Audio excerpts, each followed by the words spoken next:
ቃል ማሕበር ስነ-ጥበብ ኤርትራ ንፍትሒ ማሕበር ስነ-ጥበብ ኤርትራውያን ንፍትሒ ኣብ ትብዕለት 21 ለካቲት 2020 ኣብ ሶሎተርን ሃገረ ስዊዘርላንድ ዘቃንዖ ፈላሚ ጉባኤኡ ሃገርና ኤርትራ ኣጋጢምዋ ዘሎ ናይ ምጥፋእ ሓደጋ ዓብን ግዜ ዝሂብን ምዃኑ ብምስማር ኩሎም ስነ-ጥበበኛታት ኤርትራ ነዚ ቅዱስ ዕላማ ብምዕሳል ዕድመ ምልካዊ ስርዓት ንምሕፃር ኣበርክቶ ክገብሩ ፀዊዑ።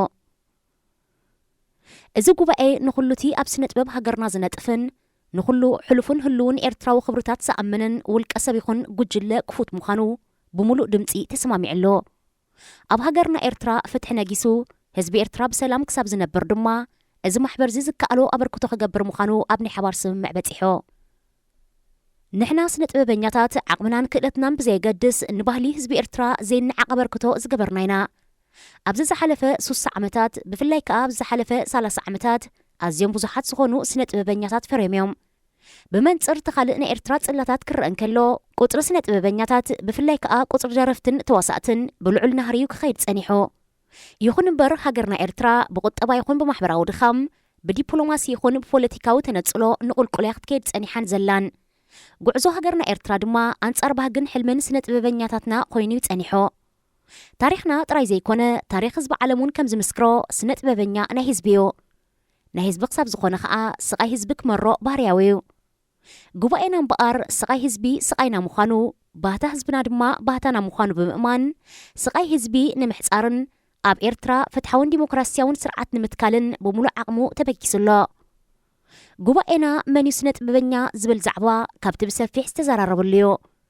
ስነ-ጥበበኛ ዝበሃል ኩሉቲ ምስ ባህልን ልምድን ህዝቢ ዝተኣሳሰር ስራሕ ዘዘውትር ከም ደራፋይ፣ ዘያማይ፣ ተዋሳኣይ፣ ሰኣላይ፣ ቀባኣይ፣ ቀራፃይ፣ ገጠማይ፣ ሙዚቀኛ፣ ተለሃይቲ፣ ደራሳይን ካልእ ምስኡ ዝተኣሳሰር ስራሓትን ከም ዘጠቓልል ብናይ ሓባር ርድኢት ወፂኡ።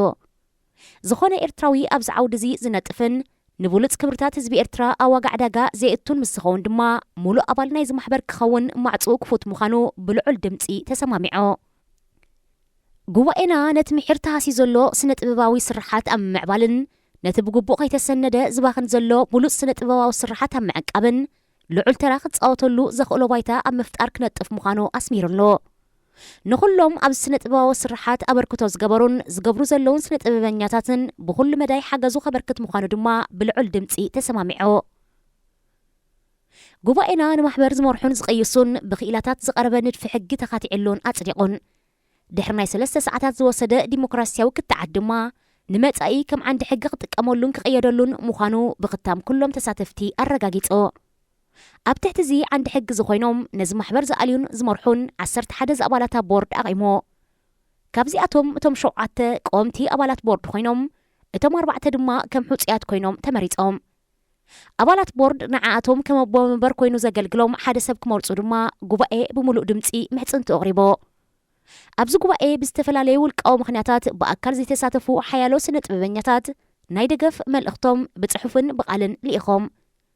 ጉባኤ ዝወሰኖ ከም ዝሰማምዕሉ ከዓ ናብታ ተዳልያ ዝነበረት ኣወሃሃዲት ኮሚተን ኣብ ናይ ሓባር መራኸብን መልእኽታቶም ኣመሓላሊፎም።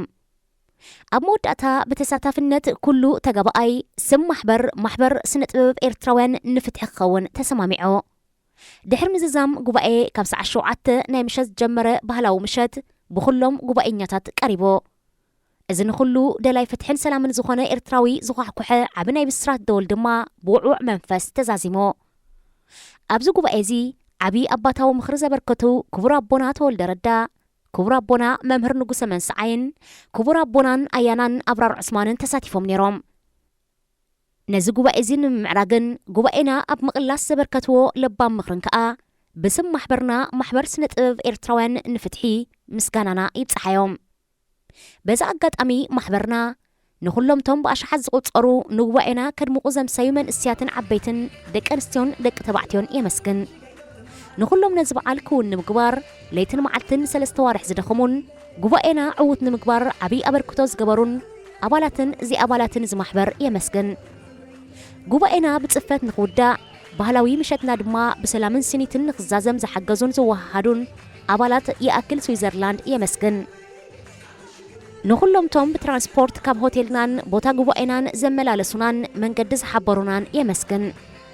ንኹሎም ቶም ጉባኤና ዕውት ንክኸውን ዝተመነዩ ኣባላት ዓለም ለኻዊ ናይ ኣክል ምንቅስቓሳት የመስግን ንኹሎም ቶም ጉባኤና ኣብ እዝንን ዓይንን ኤርትራዊ ንኽበጽሕ ልዑል ተራ ዘበርከቱ ኣብ ጉባኤና ዝወዓሉን ዘይወዓሉን ናይ ሜድያ ትካላት የመስግን ምልኪ ፍረስ ሕጊ ይንገስ ማሕበር ስነ ጥበብ ኤርትራውያን ንፍትሒ 21 ለካቲት 2020 ሶሎተርን ስዊዘርላንድ